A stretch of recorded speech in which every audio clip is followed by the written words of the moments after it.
Cuando llegué de la escuela y encontré la prueba de embarazo positiva sobre la mesa, mi padrastro sonrió y dijo: «Vamos a ver quién va a creerte ahora, puta». Con 16 años, yo cargaba en mi vientre la prueba de mi propio infierno, pero él no sabía que ese bebé sería también su sentencia. Buenos días, mis queridos. Qué alegría poder platicar con ustedes hoy. Soy Esperanza Hernández, tengo 72 años bien vividos y hoy vivo en esta casita sencilla, pero llena de amor, en Tijuana, Baja California, justo en la frontera con Estados Unidos. El viento del Pacífico que sopla por aquí a veces es fuerte, pero calienta el corazón, ¿verdad? Hoy me levanté tempranito, como siempre lo hago. Me gusta ver el sol saliendo detrás de los cerros mientras preparo mi café de olla. Es un ritual que mantengo desde hace más de 40 años. La taza que uso fue regalo de mi difunto esposo, Manuel, que en paz descanse. Después de eso, voy a mi cocina a hacer pan dulce y pasteles para vender aquí en el barrio. Empecé con este pequeño negocio después de que mis hijos ya estaban grandes, allá por mis 50 años. Mis conchas y mis orejas son las más pedidas. La gente toca aquí en la puerta bien tempranito, todavía calientitos, saliendo del horno. Y yo siempre le pongo un poquito más de cariño a cada uno de ellos. Creo que por eso todos regresan, no es solo por la comida, sino por el amor que va junto. Tengo mi mesita aquí en el patio, donde pongo los productos. Fue mi nieto Diego quien la hizo con sus propias manos. Tiene talento para la carpintería. Salió a su abuelo. En esa mesita ya se han contado muchas historias, intercambiado muchas confidencias con las vecinas que vienen a comprar y se quedan para un cafecito y una plática. Mi casa no es grande, pero tiene un patio con árboles de limón, guayaba y mango que planté con mis propias manos. Tengo también mis gallinas que me dan huevitos frescos todas las mañanas y una huerta que es mi orgullo. Hay de todo un poco: lechuga, cilantro, perejil, tomate. Nada como cosechar tu propio alimento, ¿verdad? Si les gustó esta plática y quieren escuchar más, por favor, denle like y suscríbanse al canal Memorias de las Abuelas. Esto ayuda mucho a esta abuelita a seguir compartiendo sus historias. Y ustedes, mis queridos, que me están viendo ahora, cuéntenme en los comentarios de qué pueblito me están viendo y a qué horita del día encontraron este video. Tomando cafecito conmigo en la mañanita, después de la comida descansando o ya en la hora de acostarse. Me encanta leer cada comentario y saber un poquito más de ustedes. Hoy quiero compartir con ustedes una historia difícil, pero que necesita ser contada.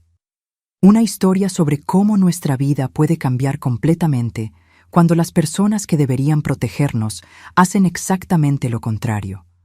Sobre cómo logré sobrevivir al peor tipo de traición y encontrar fuerza donde parecía no existir más esperanza.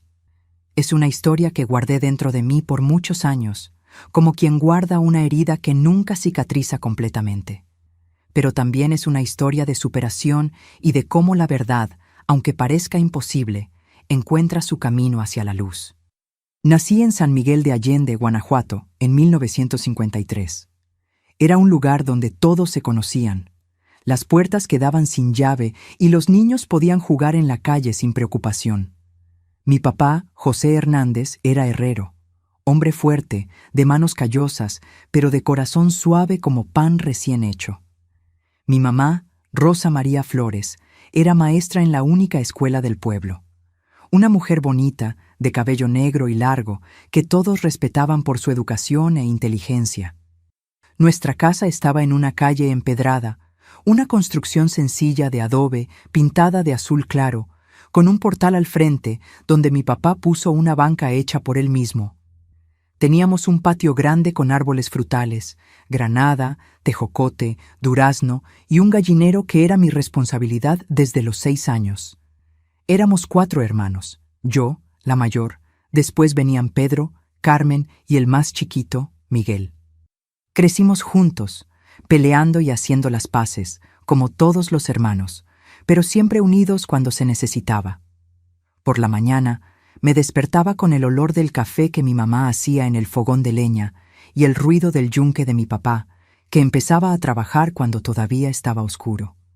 Ayudaba a arreglar la cocina, Barría el patio, alimentaba a las gallinas y después me iba a la escuela, donde mi mamá daba clases. En el camino, pasaba por la casa de mi abuela Remedios, mamá de mi papá, que siempre tenía un pedazo de pan de elote o una empanada calientita para darme. En la escuela yo era aplicada, me gustaban las matemáticas y leer los pocos libros que teníamos en la pequeña biblioteca.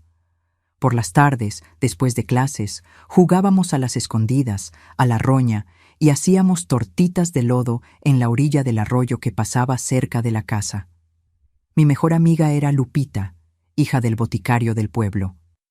Pasábamos horas inventando historias y soñando con el futuro. Ella quería ser doctora.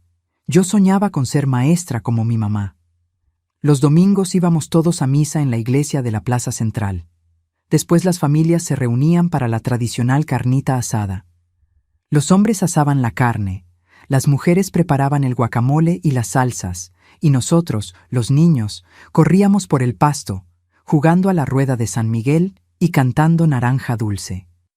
Por la noche, cuando el cielo se llenaba de estrellas, mi papá nos enseñaba las constelaciones. La Osa Mayor era mi favorita. Mi infancia fue sencilla pero feliz.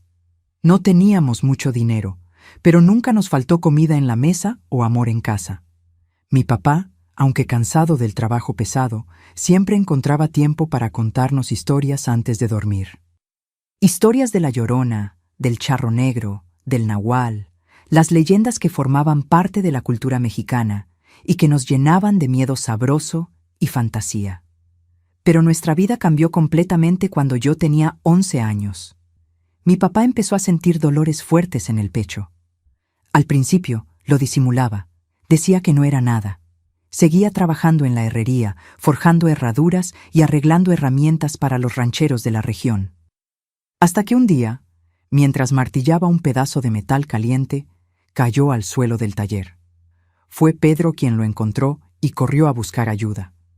El doctor Mendoza, único médico del pueblo, vino deprisa, pero ya era demasiado tarde. Mi papá se fue un día de primavera, cuando los jacarandás estaban todos florecidos. El entierro fue en el pequeño panteón del pueblo. Parecía que todo San Miguel de Allende estaba ahí. Recuerdo el ataúd sencillo de madera siendo bajado en la tierra colorada, del llanto contenido de mi mamá, del nudo en mi garganta mientras sostenía las manos de mis hermanos menores. Yo tenía apenas 11 años, pero en ese momento sentí que una parte de mi infancia se estaba enterrando junto con mi papá. Los meses siguientes fueron difíciles. Mi mamá, además de dar clases, empezó a hacer tamales y atole para vender y completar el ingreso. Por la noche, después de que mis hermanos dormían, yo la escuchaba llorar bajito en su cuarto. Durante el día, sin embargo, mantenía una sonrisa forzada en el rostro, tratando de protegernos de la tristeza. Yo crecí mucho en ese periodo. De niña despreocupada, pasé a ser casi una segunda madre para mis hermanos más chicos. La situación económica se puso cada vez más apretada. El sueldo de maestra apenas alcanzaba para comprar comida, mucho menos para mantener a 4 niños en la escuela. Fue entonces que empezamos a oír hablar de Joaquín Mendoza, un comerciante exitoso de Celaya, ciudad más grande a unas horas de distancia. Él venía regularmente a San Miguel de Allende por negocios y empezó a frecuentar nuestra iglesia. Pronto notó a mi mamá, todavía joven y bonita a pesar del sufrimiento, e inició un acercamiento. Joaquín era un hombre alto, de porte imponente, cabello canoso bien arreglado y una sonrisa que parecía sincera. Traía regalos para nosotros, los niños, dulces, pequeños juguetes, libros de cuentos. Para mi mamá, traía flores y palabras de consuelo. Él era viudo. También decía entender su dolor. Prometía cuidar de todos nosotros si ella le daba una oportunidad. Al principio, yo veía con buenos ojos ese acercamiento. Joaquín parecía amable y mi mamá sonreía nuevamente cuando él estaba cerca. Pero había algo en sus ojos cuando me miraba. Algo que solo percibí después, que debería haberme alertado. Un brillo diferente, una atención demasiado prolongada. En ese tiempo, sin embargo, yo era apenas una niña, demasiado inocente para entender las señales de peligro que se anunciaban. No tardó mucho para que mi mamá y Joaquín anunciaran la boda. Era el inicio de 1965. Yo acababa de cumplir 12 años. La ceremonia fue sencilla, en la misma iglesia donde nos habíamos despedido de mi papá menos de un año antes. Muchos en el pueblo murmuraban que era muy pronto, que el luto apenas había terminado, pero mi mamá parecía determinada. «Es por el futuro de ustedes», nos decía. «Joaquín les dará oportunidades que yo sola jamás podría ofrecer». Después de la boda, nos mudamos a Celaya, donde Joaquín tenía su casa y su comercio, una tienda de abarrotes que atendía toda la región. La casa era grande, de ladrillo, con 2 pisos y terraza, muy diferente de nuestra casita sencilla en San Miguel de Allende. Para mis hermanos menores, aquello parecía un palacio. Para mí, desde el primer día, pareció una prisión. Joaquín tenía reglas estrictas para todo, horarios para las comidas, para estudiar, para dormir. No podíamos hacer ruido cuando él estaba en casa, ni recibir amigos sin su autorización previa. Mi mamá, que antes era una mujer determinada e independiente, ahora parecía siempre ansiosa por complacerlo, cambiando de comportamiento en su presencia, como si pisara huevos. Recuerdo la primera vez que noté algo malo. Llevábamos como 2 meses en Celaya cuando Joaquín me llamó a su despacho al fondo de la casa. Era un cuarto oscuro, lleno de libros y papeles, con olor fuerte a tabaco que él mascaba constantemente. Dijo que quería ver mis cuadernos de la escuela, verificar si estaba estudiando bien. Cuando me incliné sobre el escritorio para mostrar las tareas, sentí su mano en mi hombro, bajando por la espalda. Me alejé instintivamente. «¿Qué pasa, Esperancita? ¿Le tienes miedo a tu padrastro?», preguntó con una sonrisa que no llegaba a sus ojos. «Solo quiero asegurarme de que estoy criando a una señorita de bien». Esa noche, puse una silla recargada en la puerta del cuarto que compartía con Carmen. A la mañana siguiente, mi mamá preguntó por qué la silla estaba ahí. Cuando traté de explicar, ella cortó la conversación. «No seas malagradecida. Joaquín nos dio un techo, comida buena, ropa nueva. Él solo quiere lo mejor para ti». Las semanas fueron pasando y Joaquín encontraba cada vez más motivos para quedarnos a solas. Me pedía que lo ayudara en la tienda después de la escuela. Me llevaba cuando iba a hacer entregas en los ranchos de la región.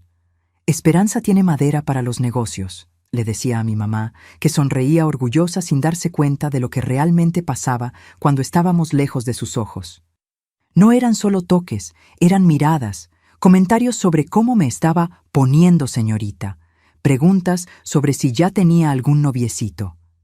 «Necesito saber estas cosas», decía, «para proteger el honor de la familia». El día que cumplí 13 años, Joaquín me regaló un vestido. No era un vestido de niña, sino de mujer adulta. «Te vas a ver hermosa con él», dijo frente a todos.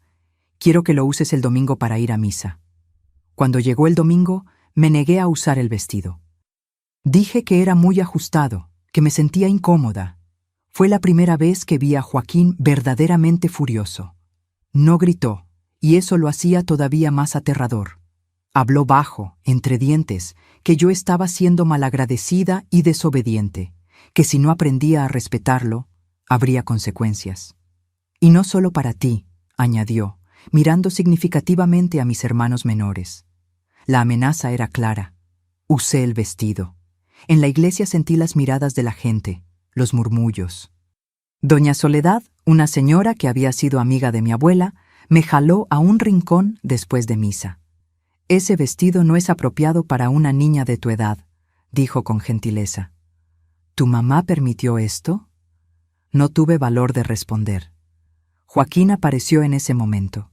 Puso la mano en mi hombro con fuerza excesiva y sonrió a doña Soledad. «Esperanza ya no es una niñita, ¿verdad? Se está volviendo una señorita muy bonita». El apretón en mi hombro decía todo lo que necesitaba saber. No debía contarle a nadie lo que pasaba en casa.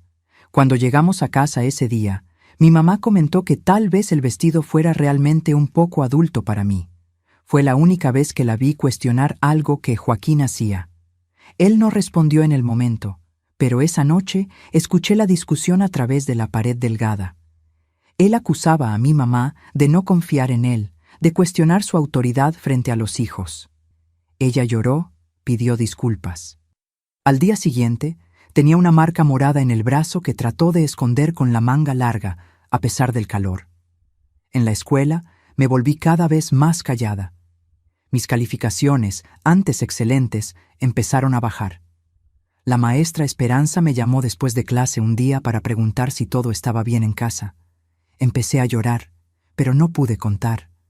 Las palabras simplemente no salían. ¿Cómo explicar algo que yo misma apenas entendía? ¿Cómo hablar del miedo que sentía cada vez que escuchaba los pasos de Joaquín en el pasillo por la noche? De la forma como él encontraba excusas para tocarme, siempre en lugares que parecían accidentales, pero no lo eran. «Si necesitas platicar, aquí estoy», dijo la maestra Esperanza, apretando mi mano. Pero yo sabía que no podía hablar. Joaquín era un hombre respetado en la ciudad, dueño de uno de los comercios más grandes, benefactor de la iglesia. ¿Quién me creería? Una niña de 13 años contra su palabra.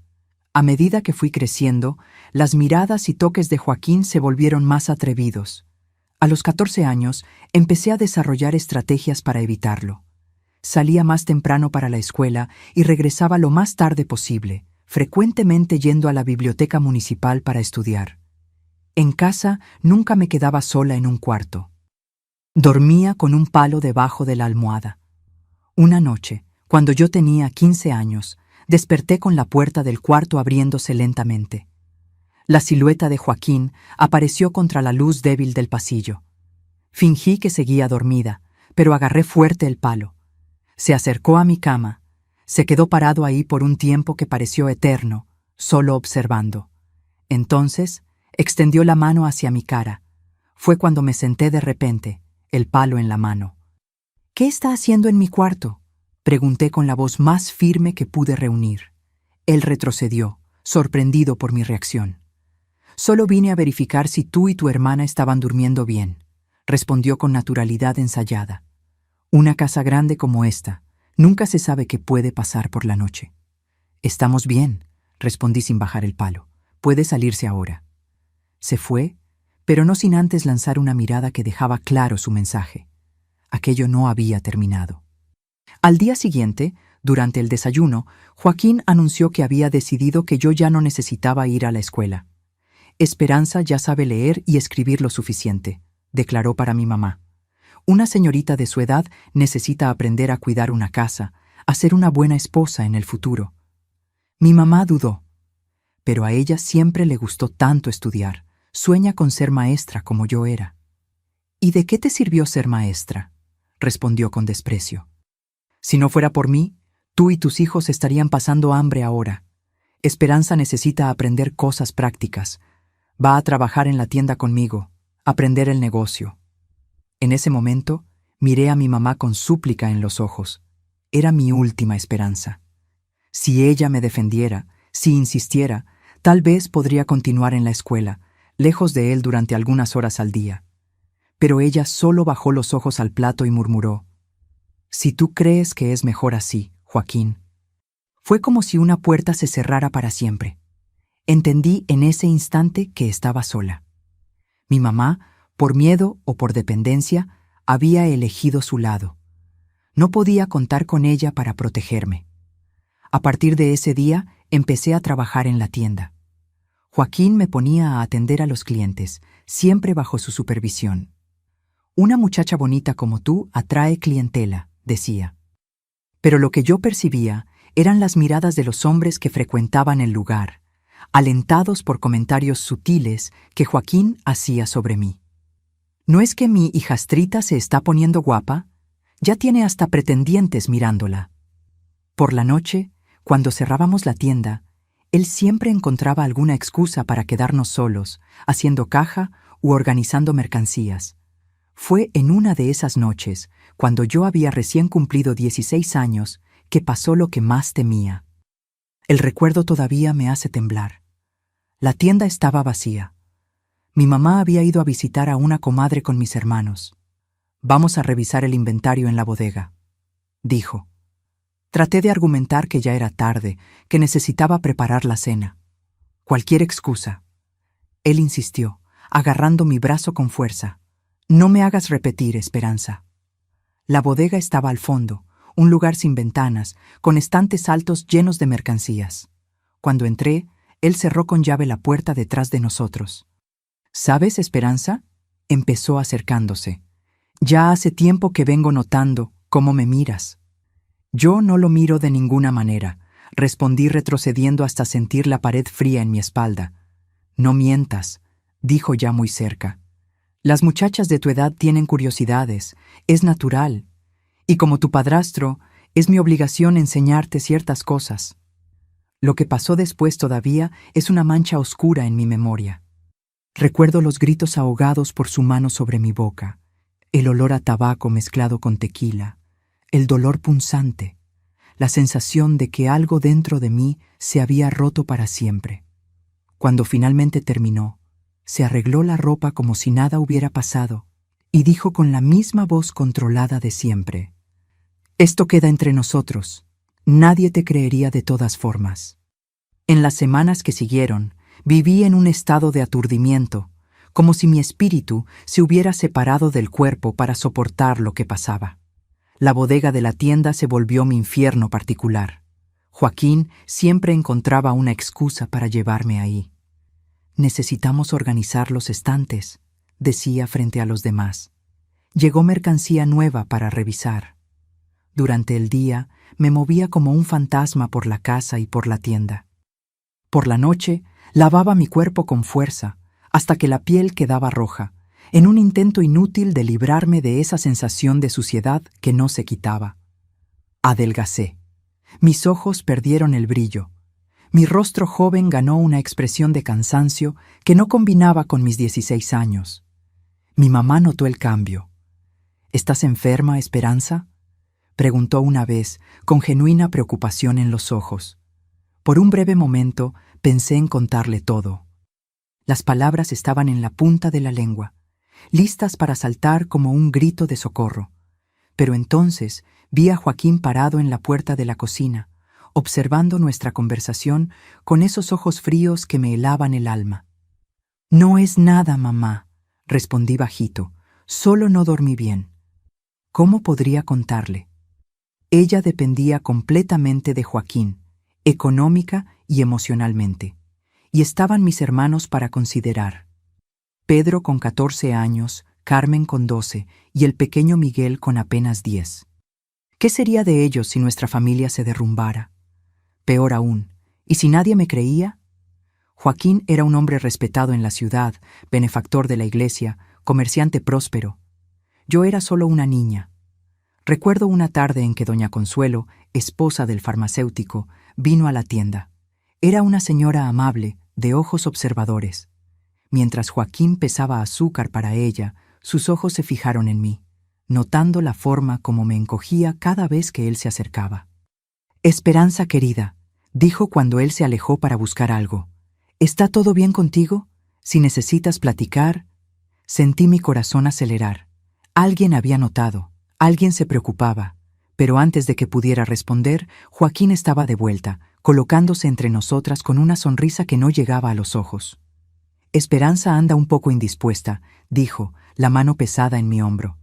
«Cosas de señoritas, ya sabe cómo es doña Consuelo. Mi esposa ya está cuidando de eso». Cuando la señora se fue, él apretó mi brazo con fuerza. «No quiero verte platicando con los clientes. Tu trabajo es atender y ya». Esa noche, el castigo por lo que él llamó comportamiento inadecuado fue peor que lo habitual. Desperté al día siguiente con marcas moradas en los brazos y un dolor que me hacía caminar encorvada. Mi mamá notó cuando me vio preparando el café. «¿Qué te pasó en los brazos, niña?». Antes de que pudiera inventar una excusa, Joaquín respondió por mí. «Estaba cargando cajas pesadas en la tienda ayer y se cayó. Ya le dije que tenga más cuidado». Vi la duda en los ojos de mi mamá. Por un breve instante, pensé que finalmente vería la verdad. Pero entonces solo suspiró y volvió a mover el café en la estufa. Necesitas tener más cuidado, Esperanza. No quiero que te lastimes. Fue cuando me di cuenta de que aunque le contara, ella tal vez no quisiera ver. Era demasiado doloroso admitir que el hombre que había elegido para reemplazar a mi papá, el hombre en quien había confiado el futuro de sus hijos, fuera capaz de tal monstruosidad. Los meses fueron pasando y mi desesperación crecía junto con una sospecha terrible que empezó a formarse. Mi cuerpo estaba cambiando. Mis pechos dolían, sentía náuseas matutinas. Mi menstruación, siempre regular, no venía desde hace 2 meses. Traté de negar lo obvio, rezando todas las noches para que fuera solo un retraso, una reacción de mi cuerpo al trauma y al estrés. Pero en el fondo, yo sabía. Estaba cargando en mi vientre la consecuencia de esos momentos de horror en la bodega de la tienda. No podía esconderlo para siempre. Pronto, mi cuerpo empezaría a mostrar señales visibles. El pensamiento me aterrorizaba. ¿Cómo explicaría? ¿Qué haría Joaquín cuando se enterara? No tenía dudas de que él me culparía. Tal vez hasta me acusaría de involucrarme con algún muchacho del pueblo. Fue Carmen, mi hermana, quien primero lo notó. Compartíamos el mismo cuarto y me vio llorando mientras me vestía, tratando de abrochar una falda que ya no cerraba bien. «Esperanza, ¿estás...?» No completó la pregunta, pero sus ojos abiertos fueron directamente a mi vientre. «No le digas a nadie, Carmen, por favor», supliqué entre lágrimas. Mi hermana, aunque solo tenía 13 años, parecía entender más de lo que hablaba. Se acercó, me abrazó con fuerza y susurró: «Fue él, ¿verdad, Joaquín?» No pude responder, pero mi silencio fue confirmación suficiente. Carmen apretó mi mano. «Vamos a encontrar una solución, hermana. No te voy a dejar sola en esto». Por algunas semanas logramos esconderlo. Carmen me ayudaba a ajustar las faldas con alfileres, a usar ropa más holgada. Inventamos juntas una historia sobre problemas estomacales para justificar las náuseas matutinas, pero era cuestión de tiempo hasta que la verdad saliera a la luz. El momento que tanto temía llegó un domingo por la mañana. Estábamos todos preparándonos para ir a misa cuando sentí un mareo fuerte y me desmayé en la sala. Cuando desperté, estaba acostada en el sillón con mi mamá mojando mi frente con una toalla húmeda y Joaquín observándome con una mirada que mezclaba rabia y algo que no pude identificar en el momento. «Vamos a llamar al doctor Jiménez», mi mamá dijo preocupada. «No necesita doctor», Joaquín respondió secamente. «Ya sé bien lo que tiene». Esa tarde, mientras mis hermanos jugaban en el patio y mi mamá visitaba a una vecina, Joaquín me llamó a su despacho. Cerró la puerta y sin rodeos preguntó: «Estás esperando un hijo, ¿verdad?» No servía de nada negar. Asentí con la cabeza, incapaz de mirarlo a los ojos. «¿De cuánto tiempo?» «Casi 3 meses, creo», respondí en un hilo de voz. Él caminó lentamente por el despacho, las manos cruzadas detrás de la espalda, como hacía cuando estaba pensando en negocios. Cuando finalmente habló, su voz tenía una calma aterradora. «Esto es un problema, Esperanza, un gran problema. ¿Qué va a pensar la gente cuando sepa que la hijastra del respetable Joaquín Mendoza está embarazada? Una niña soltera de 16 años. Va a destruir mi reputación. Pero fue usted quien...», empecé a decir, reuniendo un valor que no sabía que tenía. Me interrumpió con una cachetada tan fuerte que caí al suelo.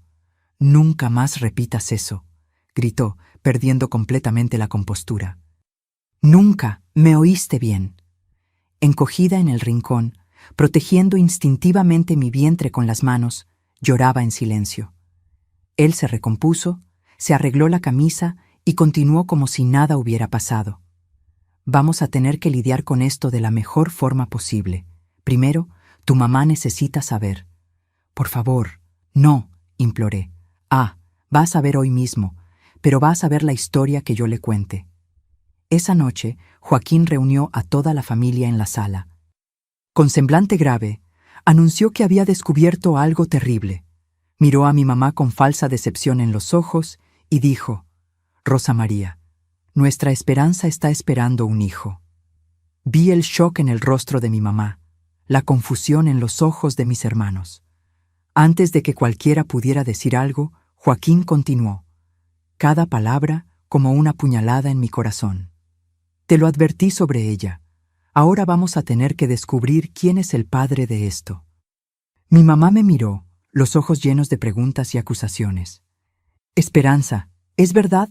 ¿De quién es ese hijo? Abrí la boca para responder, para finalmente contar la verdad, pero Joaquín me cortó. Ella no sabe. Ha estado encontrándose a escondidas con muchachos cuando iba a hacer entregas para mí. Yo sospechaba, pero no tenía certeza hasta ahora. «Eso no es verdad», grité, las lágrimas corriendo por mi cara. «Mamá, no fue así». Mi mamá parecía perdida, dividida entre creer en su esposo o en su hija. Joaquín puso el brazo alrededor de ella, consolador. «Sé que es difícil aceptar, Rosa María. La criamos con tanto cariño, le dimos todo lo que pudimos». «Fue él, mamá», logré decir entre sollozos, señalando a Joaquín. «Fue él quien me hizo esto en la bodega de la tienda, varias veces. Por favor, créeme». Hubo un silencio pesado en la sala. Vi a Pedro apretar los puños, el rostro rojo de rabia. Carmen lloraba silenciosamente en el rincón. El pequeño Miguel parecía confundido, sin entender lo que pasaba. Mi mamá miró a Joaquín, después a mí, después de vuelta a él. Vi el momento exacto en que la duda se instaló en sus ojos. Pero entonces, Joaquín habló con la voz cargada de una emoción tan bien fingida que casi parecía real. «¿Cómo puede decir una cosa así, Rosa María?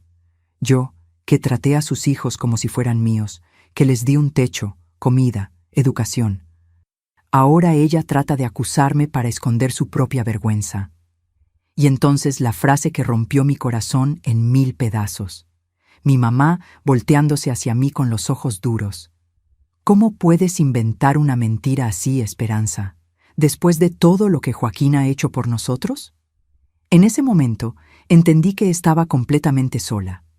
La única persona que debería protegerme por encima de todo y todos había elegido creerle a él en lugar de a mí. El mundo se derrumbó sobre mis hombros. Esa noche, después de la confrontación, fui mandada a mi cuarto como una niña castigada. Pero ya no era una niña. Era una joven de 16 años, embarazada y desesperada, traicionada por su propia madre. Carmen vino a acostarse a mi lado, sosteniendo mi mano en silencio. Por la puerta cerrada, escuchábamos las voces alteradas en la sala, discutiendo qué harían conmigo. «Tenemos que mandarla lejos», Joaquín decía. «Inventamos que fue a estudiar a Ciudad de México con alguna tía. Después de que nazca el niño, lo damos en adopción». «Pero es nuestra hija», escuché a mi mamá decir con voz débil y vacilante. «Una hija que nos avergonzó, que inventó mentiras horribles sobre mí. ¿Quieres que la gente del pueblo sepa? ¿Quieres que nos miren como la familia de la muchacha perdida?» No pude escuchar la respuesta de mi mamá, pero por el silencio que siguió, entendí que había cedido. Una vez más. Carmen apretó mi mano en la oscuridad. «No van a mandarte lejos, Esperanza. Vamos a pensar en algo». Pero, ¿qué podíamos hacer? 2 niñas contra un hombre adulto, poderoso y cruel. La mañana siguiente trajo un cambio inesperado en mi situación. En lugar de mandarme lejos inmediatamente, como había amenazado, Joaquín anunció otro plan. «Esperanza se va a quedar en casa hasta que el bebé nazca», declaró durante el desayuno. «No va a trabajar más en la tienda ni salir a la calle. Si alguien pregunta, está enferma. Tuberculosis. Eso debe mantener alejados a los curiosos». Y me di cuenta de inmediato de lo que pretendía. Mantenerme aislada, escondida, como un secreto vergonzoso. El embarazo avanzaría, el bebé nacería, y entonces él me lo quitaría y me mandaría lejos, probablemente a algún lugar distante donde no pudiera contar la verdad a nadie. Los días que siguieron fueron de profunda soledad. Fui confinada al cuarto que compartía con Carmen, con permiso para salir solo para usar el baño o comer, siempre cuando no había visitas en casa. Las cortinas permanecían cerradas. Mi mamá traía las comidas, evitando mirarme a los ojos, como si mi vista le causara dolor. Mis hermanos fueron instruidos a no hablar de mí con nadie, ni siquiera con los amigos más cercanos. Solo Carmen continuaba a mi lado, firme como una pequeña guerrera. Por la noche, cuando todos dormían, ella me contaba las novedades del pueblo, lo que pasaba en la escuela, cualquier cosa para distraerme de la desesperación que me consumía. Pedro no cree lo que Joaquín dijo, me confidenció una noche. Me dijo que siempre sospechó del modo como el padrastro te miraba. Eso me dio un pequeño consuelo. Mi hermano, aunque solo tenía 14 años, veía lo que mi propia madre se negaba a ver. Las semanas fueron pasando y mi vientre crecía, haciendo imposible esconder la verdad por mucho más tiempo. En casa, la tensión era palpable.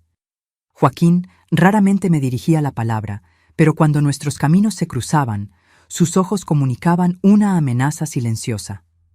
Mi mamá vivía en un estado de negación, actuando como si nada anormal estuviera pasando. El punto de ruptura llegó una noche de tormenta cuando yo estaba en el 5º mes de embarazo. La lluvia caía con fuerza, los truenos sacudían las ventanas de la casa. Todos ya se habían retirado, excepto yo, que sufría de insomnio. Sentada en la cama, acariciaba mi vientre, sintiendo los primeros movimientos del bebé, cuando la puerta del cuarto se abrió silenciosamente. Era Joaquín. Por el olor fuerte a tequila, me di cuenta de que había bebido mucho. «¿Qué quiere?», pregunté, jalando la cobija para cubrirme. «Vine a ver cómo está mi hijo», dijo con una sonrisa que me heló hasta los huesos. «No es su hijo», respondí con una valentía que no sabía que tenía. «Es mi hijo, solo mío». Él cerró la puerta y avanzó hacia la cama.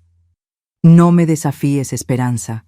Después de todo lo que hice por ti y tu familia, este bebé nacerá y se irá como si nunca hubiera existido, y tú también». Sentí una furia creciendo dentro de mí. Ya no era solo por mí, sino por el ser inocente que crecía en mi vientre.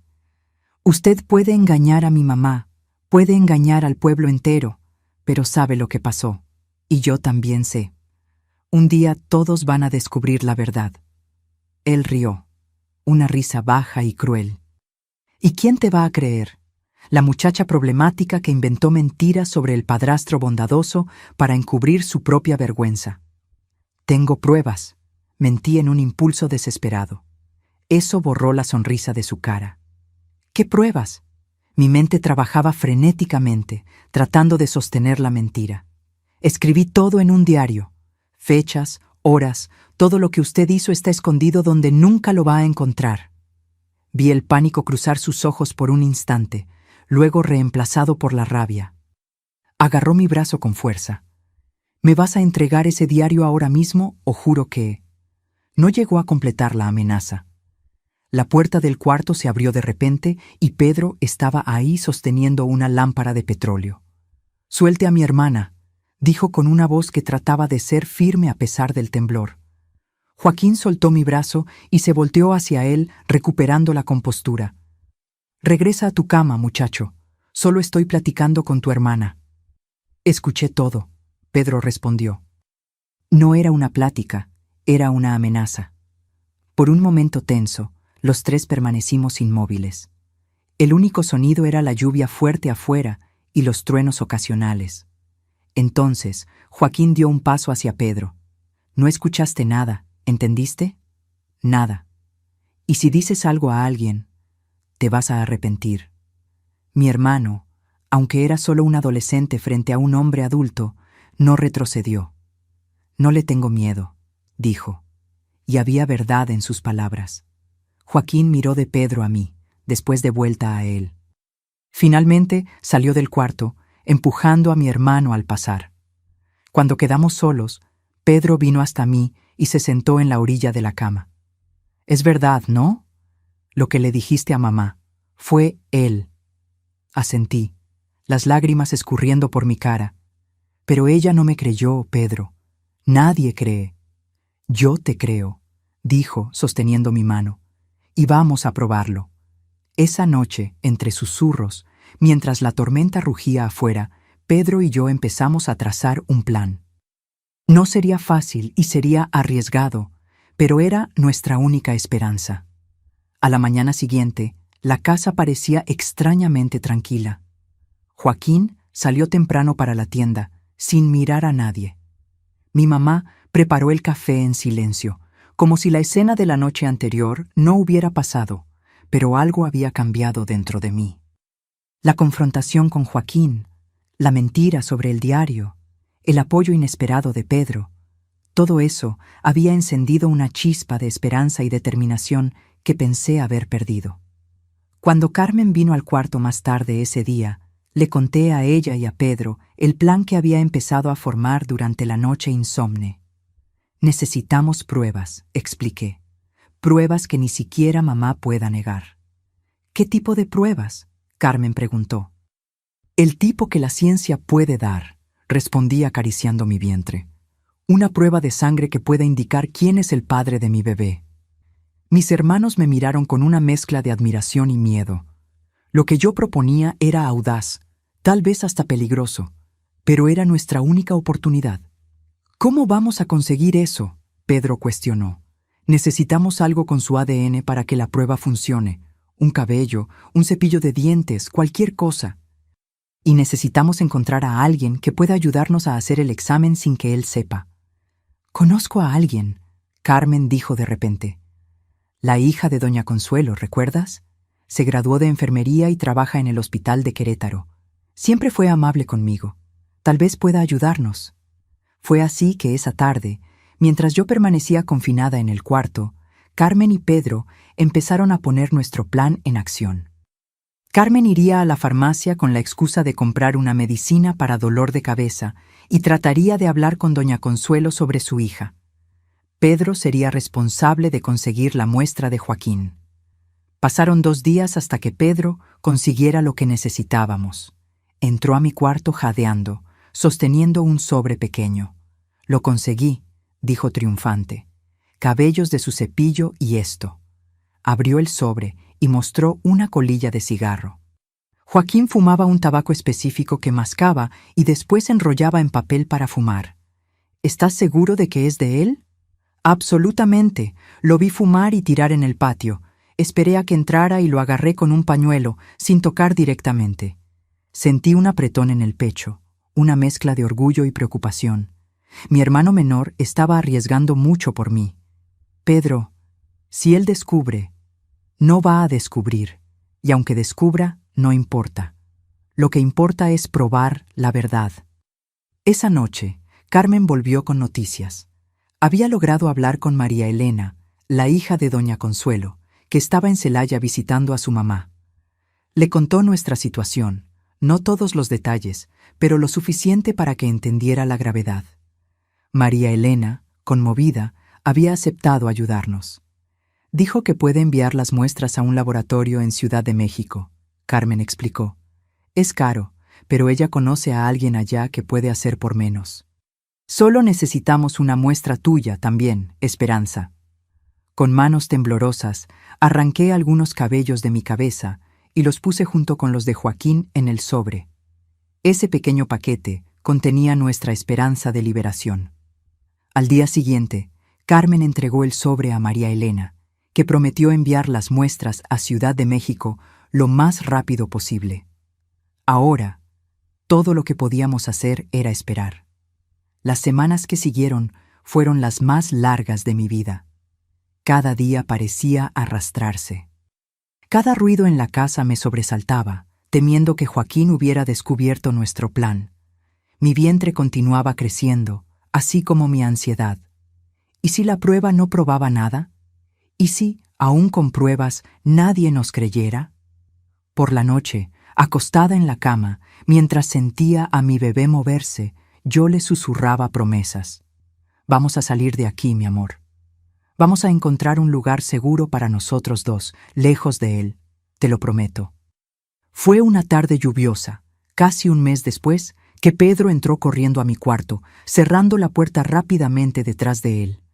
Su rostro estaba iluminado por una emoción contenida. Llegó, dijo simplemente, sacando un sobre del bolsillo. María Elena me lo entregó a la salida de la escuela. Nadie vio. Miré el sobre sellado, sintiendo las manos temblar. Ahí estaba la verdad, la prueba que nadie podría negar. Con dedos torpes, abrí el sobre y saqué un papel doblado. Las palabras técnicas y los números bailaban frente a mis ojos, pero una frase se destacaba clara como el cristal. Probabilidad de paternidad, 99.9%. Sentí una ola de alivio tan intensa que me hizo llorar. No eran lágrimas de tristeza, sino de vindicación. Finalmente tenía en mis manos la prueba irrefutable de la verdad que siempre supe. ¿Y ahora?, Pedro preguntó, sentándose a mi lado en la cama. Sequé las lágrimas y miré a mi hermano con una determinación nueva. Ahora, Pedro, vamos a acabar con sus mentiras de una vez por todas. Con el resultado del examen en manos, yo sabía que necesitábamos actuar rápidamente. Joaquín podría descubrir nuestro plan en cualquier momento y las consecuencias serían terribles. Reunimos un consejo de guerra en mi cuarto, yo, Pedro y Carmen, mientras mi mamá estaba ocupada en la tienda y el pequeño Miguel jugaba en casa de un amigo. Necesitamos mostrarle esto a mamá primero, Pedro opinó. Tiene que saber la verdad con pruebas que no pueda negar. ¿Y si aún así no cree?, pregunté, el miedo todavía presente en mi voz. ¿Y si se pone de su lado otra vez? Carmen, que había madurado tanto en los últimos meses, apretó mi mano. Entonces, iremos directo con las autoridades. El comisario Valdés es amigo del papá de Lupita. Él nos va a escuchar. Decidimos que la confrontación pasaría esa misma noche. No podíamos esperar más. Pedro sería responsable de asegurar que el pequeño Miguel durmiera en casa de un amigo para protegerlo de lo que seguramente sería una escena terrible. El día pasó lentamente, cada minuto pareciendo una eternidad. Cuando el sol empezó a ponerse, sentí al bebé moverse en mi vientre, como si supiera que esa noche cambiaría nuestro destino para siempre. Joaquín llegó a casa después de las 8, el olor a tequila ya evidente. Era común que bebiera después de cerrar la tienda, especialmente los viernes, como era ese día. Se sentó a la mesa para la cena que mi mamá había preparado mientras yo permanecía en el cuarto, como de costumbre. Carmen vino a traerme un plato de comida con una mirada que decía, «Ya casi es hora». Esperé hasta escuchar los sonidos de los platos siendo recogidos, señal de que la cena había terminado. Mi mamá estaría en la cocina y Joaquín probablemente se dirigiría a la sala para escuchar el radio, como hacía todas las noches. Era el momento perfecto. Con el sobre seguro en las manos, salí del cuarto por primera vez en días. Mis pies descalzos apenas hacían ruido en el piso. Cuando entré a la sala, vi a Joaquín sentado en su sillón, un vaso de tequila en la mano mientras el radio tocaba bajito un programa de noticias. Levantó los ojos, sorprendido al verme ahí.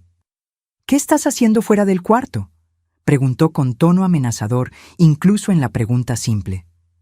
Mi mamá apareció en la puerta de la cocina, secándose las manos en el delantal.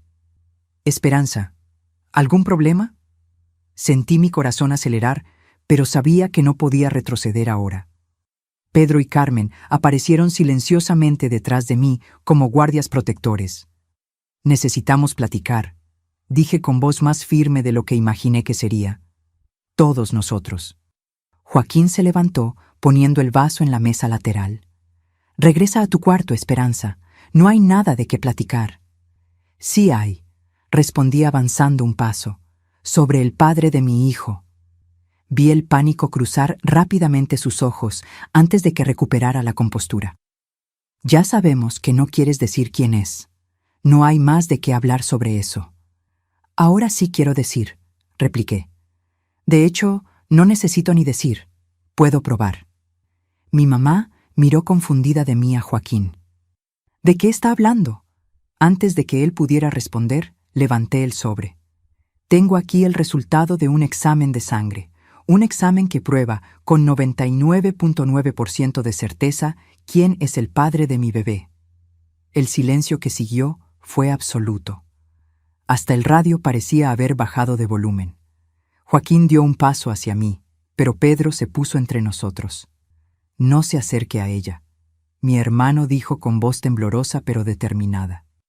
¿Qué historia es esta de examen?, mi mamá preguntó, finalmente encontrando la voz.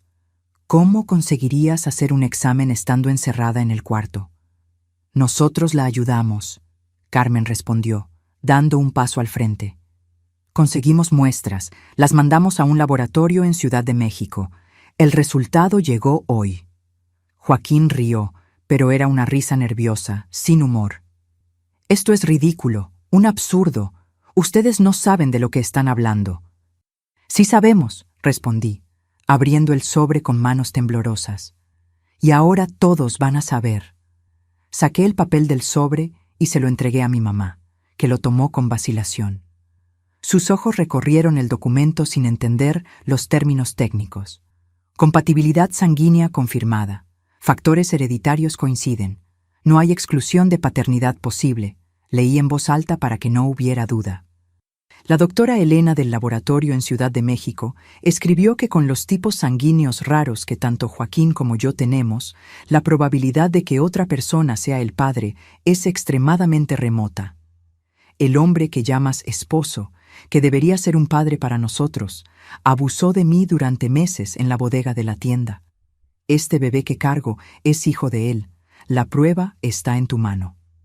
Mi mamá levantó los ojos del papel, el rostro pálido como nunca lo había visto.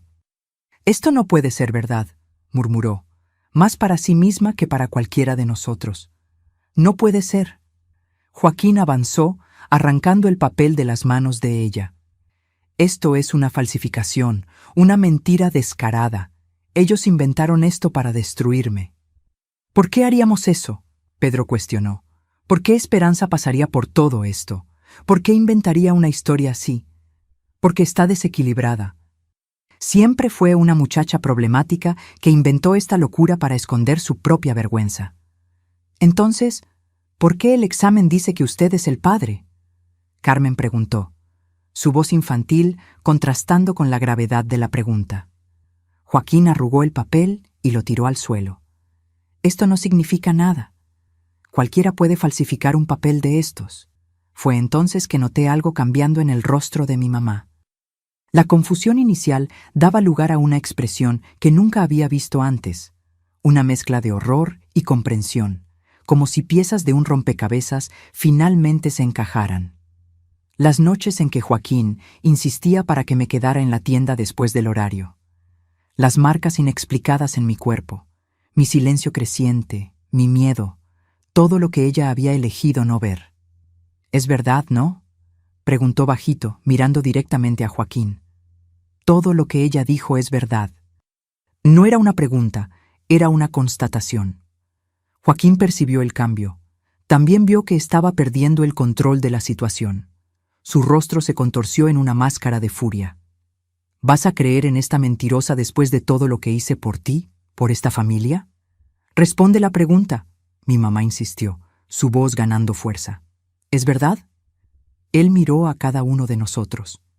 Yo, embarazada de 6 meses, Pedro y Carmen a mi lado como guardias, y mi mamá de pie entre nosotros, esperando una respuesta que ella ya sabía. «Ustedes no son nada sin mí», dijo por fin, la voz baja y amenazadora. «Nada. Les di techo, comida, ropa. Los saqué de la miseria, y así es como me agradecen». Mi mamá dio un paso atrás, como si hubiera recibido una cachetada. Aquella no era una negación, era una confesión. Lo que pasó después fue tan rápido que apenas tuve tiempo de procesar. Joaquín avanzó hacia mí, los ojos ciegos de furia. Pedro trató de ponerse en el camino, pero fue lanzado a un lado con un empujón violento. Cuando Joaquín llegó hasta mí, la mano levantada para golpearme, escuché un ruido seco de impacto. Mi mamá le había pegado en la cabeza con el pequeño radio que estaba sobre la mesa. No fue lo suficientemente fuerte para noquearlo, pero lo hizo tambalearse hacia atrás, aturdido. «Sal de mi casa», dijo con voz temblorosa pero firme.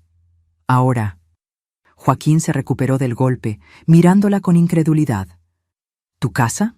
«Mi casa. Todo aquí es mío». «No importa», respondió. «Entonces nosotros nos vamos, pero nunca más vas a tocar a mi hija, a ninguno de mis hijos». Fue la primera vez que vi miedo genuino en los ojos de Joaquín. No miedo físico, sino el miedo de perder el control, de ser expuesto por lo que realmente era. Si salen por esa puerta, amenazó, no tendrán a dónde ir. Van a morir de hambre en las calles. Preferimos las calles a vivir un día más bajo el mismo techo que tú. Mi mamá respondió, un valor que nunca había visto antes surgiendo en su rostro. Entonces volteándose hacia nosotros. Niños, agarren solo lo esencial. Nos vamos ahora. Carmen corrió al cuarto para agarrar nuestra poca ropa. Pedro se quedó de guardia, asegurando que Joaquín no intentara nada. Mi mamá me abrazó, apretándome contra su pecho como no hacía desde que era pequeña. «Perdóname, hija», susurró con voz quebrada. «Perdóname por no haberte creído, por no haberte protegido como debía». No pude responder. Solo dejé que las lágrimas rodaran mientras le devolvía el abrazo. En menos de 20 minutos estábamos en la calle, cada uno con un pequeño bulto de ropa. Joaquín gritaba desde la puerta, amenazas e insultos que fueron disminuyendo a medida que nos alejábamos por la calle oscura. No teníamos destino seguro, solo la certeza de que cualquier lugar sería mejor que esa casa que se había vuelto nuestra prisión. Caminamos hasta la terminal de autobuses, donde mi mamá usó el poco dinero que tenía guardado para comprar boletos para Querétaro. Era la ciudad más cercana donde conocíamos a alguien que podría ayudarnos. María Elena, la enfermera que había sido fundamental en nuestro plan. En el autobús, mientras el paisaje nocturno pasaba por la ventana, sentí una paz que no experimentaba desde hacía años. Mi mano descansaba sobre el vientre, sintiendo los movimientos del bebé, que parecía más agitado de lo normal, como si también sintiera que finalmente éramos libres. «¿Qué vamos a hacer ahora, mamá?», Pedro preguntó, la voz todavía temblando por la adrenalina de los acontecimientos. Mi mamá miró a cada uno de nosotros antes de responder. «Vamos a empezar de nuevo, como una familia de verdad». Llegamos a Querétaro en la madrugada. María Elena, avisada por un telegrama enviado antes de partir, nos esperaba en la estación. Nos llevó a su pequeña casa, donde nos ofreció refugio temporal mientras decidíamos los próximos pasos. En los días que siguieron, descubrimos que Joaquín había esparcido por Celaya que habíamos huido como ladrones, llevando dinero y mercancías de la tienda. Era su forma de vengarse, de tratar de mantener su reputación intacta, pero ya no nos importaba lo que él dijera. Estábamos lejos, estábamos juntos, estábamos a salvo. Mi mamá encontró trabajo como afanadora en el mismo hospital donde María Elena trabajaba. No era el sueldo de maestra que tenía antes, pero era suficiente para empezar a juntar dinero para rentar nuestro propio lugar. Pedro y Carmen fueron inscritos en la escuela local. El pequeño Miguel, que había quedado en casa del amigo esa noche fatal, fue recogido días después cuando ya teníamos un lugar seguro donde quedarnos. 3 meses después, en un día caluroso de verano, nació mi hija, pequeña pero fuerte y sana, con un par de pulmones que hizo que todo el hospital supiera que había llegado. La llamé Luz, porque eso era lo que ella representaba para mí. Mirando esa carita, prometí que nunca conocería al hombre que era su padre biológico, que nunca sabría de las circunstancias de su concepción, que crecería rodeada solo de amor, protegida por una familia que había aprendido de la manera más dura el valor de la verdad y la unión. Ay, mis queridos, ¿cómo pasa el tiempo? Ya se fueron más de 50 años desde esos días difíciles. Y aquí estoy yo, contando esta historia que por tanto tiempo guardé dentro del corazón. Mi Luz creció fuerte y determinada.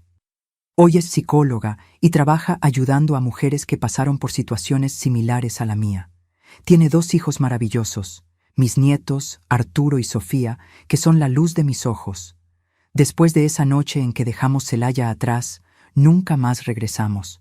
Nos quedamos en Querétaro por casi 2 años. Tiempo suficiente para levantarnos y juntar algo de dinero. Mi mamá, que Dios la tenga en su gloria, trabajó incansablemente para darnos lo que necesitábamos. Nunca se perdonó completamente por no haberme protegido, pero encontró redención dedicando el resto de su vida a sus hijos y después a sus nietos. Cuando Luz tenía casi 2 años, decidimos mudarnos a Tijuana. Elegimos esta ciudad por estar lo suficientemente lejos de Celaya para sentirnos seguros, pero todavía en México, la tierra que, a pesar de todo, considerábamos nuestra casa. Además, la frontera con Estados Unidos ofrecía oportunidades de comercio que ayudaron a nuestra familia a establecerse. Mi mamá volvió a dar clases, no más en escuela formal, sino en casa, para niños del vecindario que necesitaban apoyo. Pedro, siempre habilidoso con las manos como nuestro papá, aprendió el oficio de carpintero y abrió una pequeña carpintería que existe hasta hoy, ahora manejada por su hijo. Carmen siguió el camino de la enfermería, inspirada por María Elena, y trabajó por muchos años en el centro de salud de la ciudad. Miguel, el más chiquito, que creció sin entender completamente lo que había pasado, se volvió comerciante, pero un comerciante honesto y querido por todos. En cuanto a mí, me tomó tiempo cicatrizar las heridas.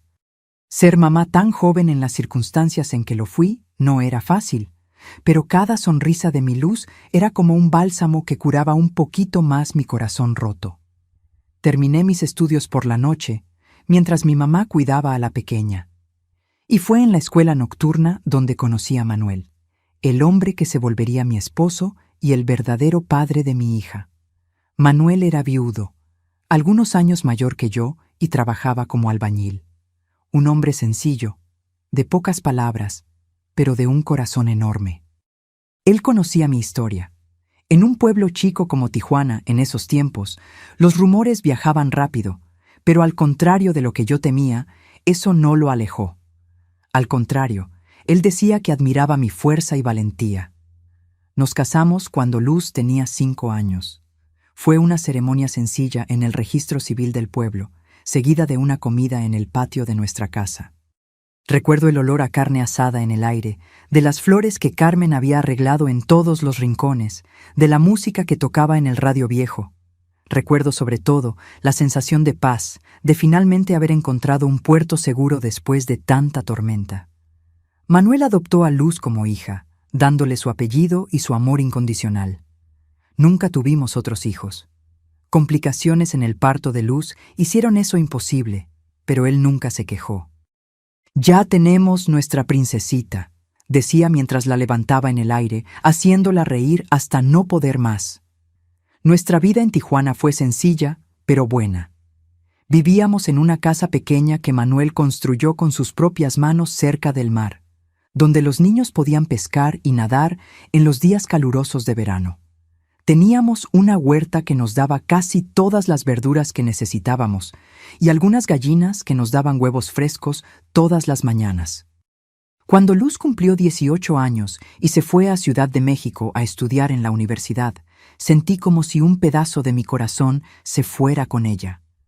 Pero también sentí un orgullo inmenso al ver a esa niña, nacida en circunstancias tan terribles, transformar su historia en algo bello y significativo. Manuel y yo continuamos nuestra vida tranquila en Tijuana. Él trabajaba en las construcciones durante el día. Yo cuidaba la casa y después de que él se jubiló, empecé a hacer pan dulce y pasteles para vender, como hago hasta hoy. Fueron años de serenidad, de amor sencillo y verdadero, de pequeñas alegrías diarias que sumadas hacen una vida feliz. Perdí a mi Manuel hace 7 años, víctima de un infarto mientras podaba los árboles del patio. Fue rápido, sin sufrimiento, como él merecía partir. Me quedé destrozada, claro. Después de más de 40 años juntos, la casa parecía demasiado grande, demasiado silenciosa sin él. Pero tengo el consuelo de saber que vivimos bien, que nos amamos mucho, que construimos una familia bonita y fuerte. Hoy, a los 72 años, vivo sola en esta casa en Tijuana, pero nunca me siento realmente sola. Mis hijos y nietos me visitan regularmente. Pedro, que también vive aquí en la ciudad, pasa aquí casi todos los días para un cafecito y una plática. La gente del barrio viene a comprar mi pan dulce y mis pasteles y siempre se quedan un ratito para platicar. Tengo mis plantitas para cuidar, mis gallinas para alimentar, mi tejido para hacer en las tardes más frías. A veces, cuando estoy sola, pienso en todo lo que viví, en el terror que fue ese período en Celaya, en el dolor que sentí, en la desesperación que me consumía. Pienso en qué tan cerca estuve de rendirme, de dejarme hundir en la oscuridad, pero entonces miro las fotos de mis nietos en la pared, el patio donde los niños del vecindario juegan, las manos callosas que aprendieron a crear belleza a pesar de haber conocido tanta fealdad. Y sé que valió la pena. Valió la pena luchar, resistir, sobrevivir. Nunca más supe de Joaquín después de que dejamos Celaya. Años después, escuché que la tienda quebró, que él empezó a tomar más y más, que perdió todo. No sé si es verdad y, sinceramente, no importa. Aprendí que dedicar energía al odio es como tomar veneno esperando que el otro muera. Elegí, en cambio, dedicar mi energía al amor, a mis hijos, nietos, amigos, a la comunidad que me acogió. La verdad es que a pesar de todo, soy una mujer con suerte. Tengo una familia que me ama, un techo sobre mi cabeza, salud suficiente para despertar cada día y hacer mi pan dulce, memorias buenas que superan por mucho a las malas. Tengo la paz de quien sobrevivió a la tormenta y aprendió a bailar bajo la lluvia. Mis queridos que me acompañaron hasta aquí, si están pasando por algo parecido a lo que viví, si están en ese lugar oscuro donde parece que no hay salida, quiero decirles directamente, no están solos. No importa qué tan poderosa parezca la persona que está causando su sufrimiento. No importa cuántas personas no les crean. Siempre hay un camino hacia la libertad. Aprendí que la edad no define nuestra fuerza, sino nuestra capacidad de empezar de nuevo cada día. Cuando pensé que todo estaba perdido, cuando creí que nadie jamás me creería, fue justamente entonces que encontré el valor para luchar por la verdad. Mis arrugas son mapas de supervivencia. Cada una cuenta una historia de dolor superado. Cargo estas marcas con orgullo, porque me recuerdan todo lo que enfrenté y vencí. La vida me enseñó que hasta en la oscuridad más profunda, nuestra luz interior nunca se apaga completamente. Incluso en los momentos más oscuros en esa bodega, cuando creí que había perdido todo, había una pequeña llama de esperanza que se negaba a morir. Fue esa llama la que me mantuvo viva, que me dio fuerzas para proteger a mi hija, que me ayudó a encontrar una salida. Nunca permití que me robaran mi dignidad, aunque trataron de quitarme todo. Podían controlar mi cuerpo, pero mi alma, mis pensamientos, mi esencia, esos nadie jamás pudo dominar. Descubrí que somos más fuertes de lo que imaginamos, especialmente cuando pensamos que ya no aguantamos más. En las noches en que lloraba silenciosamente en el cuarto, segura de que no soportaría un día más, algo dentro de mí se negaba a rendirse. El tiempo no cura todas las heridas, pero nos enseña a vivir con ellas y aún así sonreír. Nunca olvidé lo que pasé, pero aprendí a no dejar que esos recuerdos definan quién soy. Aprendí a encontrar alegría en las cosas pequeñas, la sonrisa de mi hija, el abrazo de mi esposo, el pan calientito saliendo del horno. Mi historia no es sobre lo que me hicieron, sino sobre cómo elegí responder. Podría haberme vuelto amarga, desconfiada, cerrada al amor.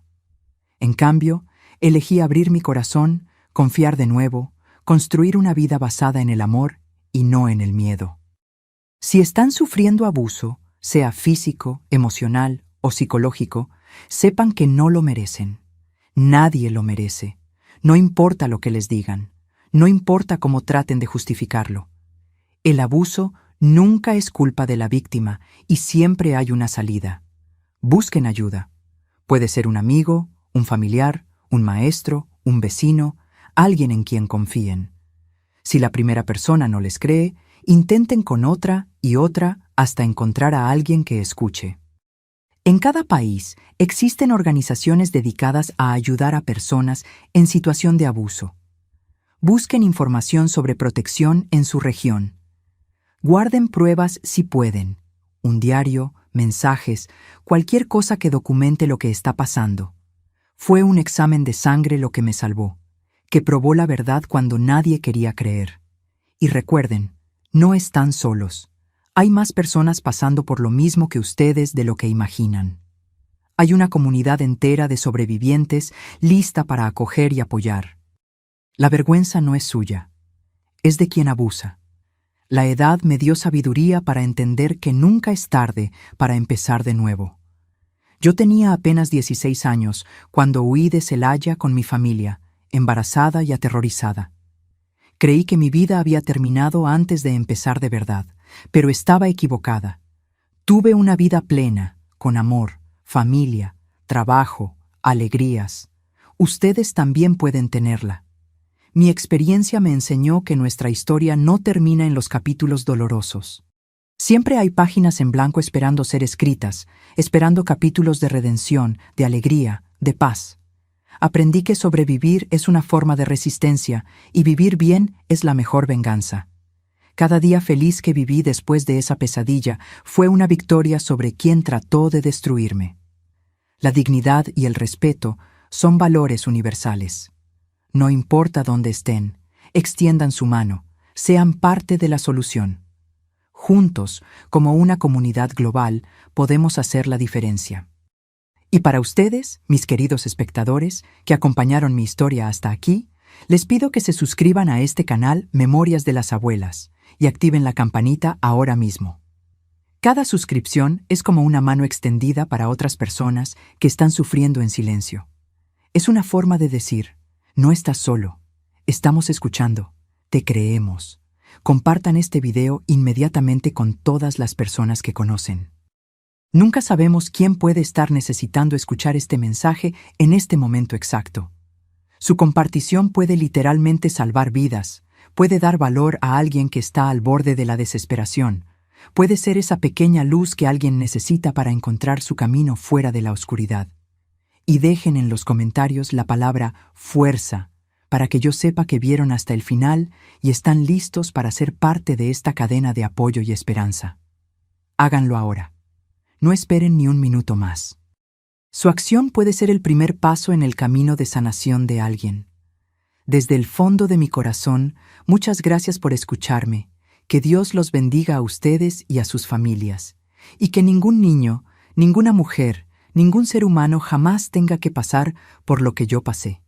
Pero si pasan, que sepan que hay esperanza del otro lado del dolor. Yo soy la prueba viva de eso.